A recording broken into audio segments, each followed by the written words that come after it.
Measuring for Roman shades is simple. It's just 2 easy steps. In this short video, you will see just how easy it is to measure for an inside mount. Inside mount refers to a shade that is mounted on the inside of your window frame. This type of mount is by far the most common choice and is highly recommended.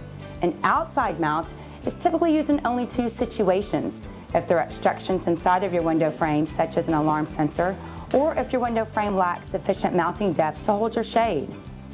Our website provides details on how much depth is required to install your shades with an inside mount.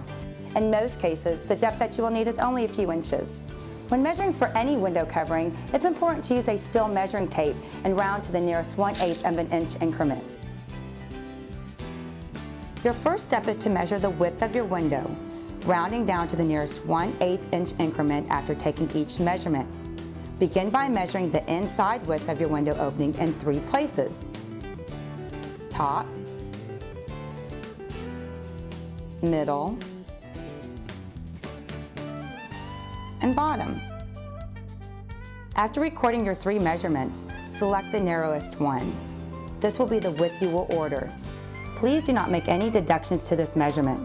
The factory will make your shade slightly narrower so that it can properly move up and down within your window. Your second step is to measure the exact height of the window opening in 3 places: left, middle, and right. Choose the tallest measurement. This is the height you will order. Now that you have completed these 2 simple steps, you're ready to place your order. It's that easy.